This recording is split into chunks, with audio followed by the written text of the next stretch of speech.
Good afternoon. I hope everyone is doing well today.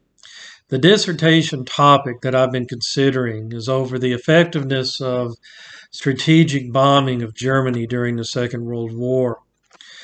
One of the reasons for considering this topic is that I wrote my master's thesis over the abilities of one specific bomb group during the war on Germany and how that bomb group and how bombers in general were implemented as part of the strategic bombing and how bombers were used or misused in the effectiveness of that bombing.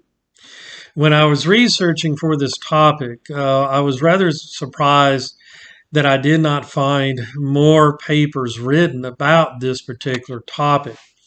But I did find a handful of them, and three of the ones that I did find, one was written by Courtney Votko, which I think is correct, maybe not, but it's called Strategic Eras, U.S. Strategic Bombing Theory and Practice. This particular dissertation did not look just at the Second World War, but it was also looking at the use of bombing in World War I, but also the use of bombing in the wars that came later. But in the Second World War, Votko argues that the strategic bombing really wasn't that effective. And the reason why is that the accuracy of precision bombing was not accurate.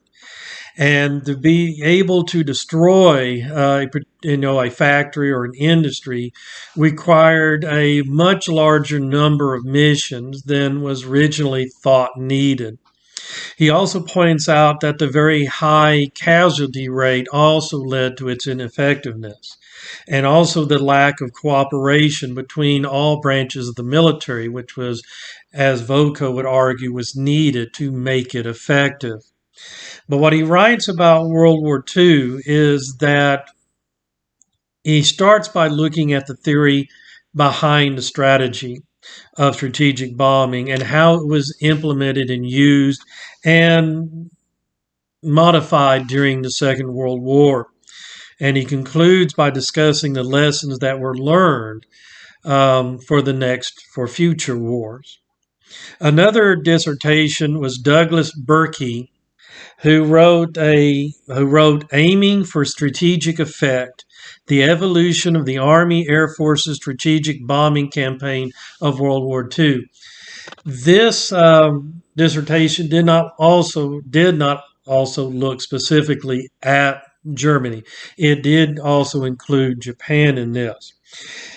In this particular dissertation, Burke explores the development of strategic bombing from its conception in World War I to its implementation in World War II, with a particular emphasis upon why the commanders altered their bombing strategy. Burke kind of starts out by saying that we went with this precision daylight bombing to, just to deal with specific strategic industries. But during the course of the war, both in Germany and Japan, we started moving away from that precision bombing into mass area bombing.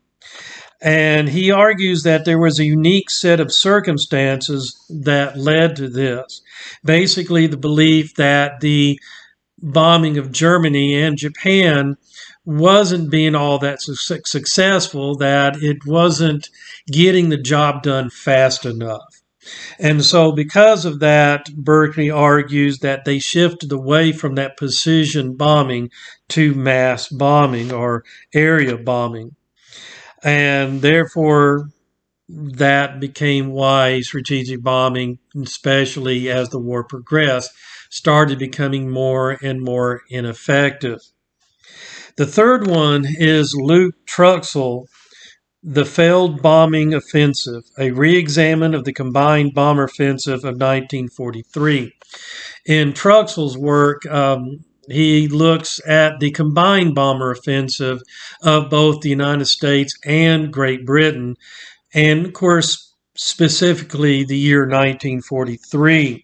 Truxell argued that the two sides agreed to a flawed plan due to fundamental differences between bombing doctrine, with, of course, the U.S. wanting to bomb by day and specifically, at strategic targets, bombing industries, and of course reduce the idea of civilian casualties. Whereas the British were wanting to bomb at night with the area bombing, believed that that would lead to fewer losses. That particular campaign that Truxell would write was fraught with many issues that remain largely unresolved throughout the year 1943, and that without a clearly defined plan, the Allies were unable to determine which commands or targets would receive priority. This ultimately led to a confused and unfocused campaign, high losses, and inconclusive results that Truxell says derailed the American bombing effort. And that by the end of the year, the two sides agreed that the entire bombing offensive was either behind schedule or had failed completely. So all three of them had its issues with the effectiveness of strategic bombing in one way or another. As for the sources that were being used, all three of the sources did rely a fair amount on the U.S. Strategic Bombing Survey, but they also did rely a lot on the writings of the commanders who did help create and help implement or modified the strategic bombing campaign during the war. So there were a number of sources and various sources that were used both primary and secondary. Thank you for your time and listening to me. This is the dissertation that I was considering is some sort of look at the effectiveness overall of the campaign. Anyway, thank you for your time again, and y'all have a wonderful day.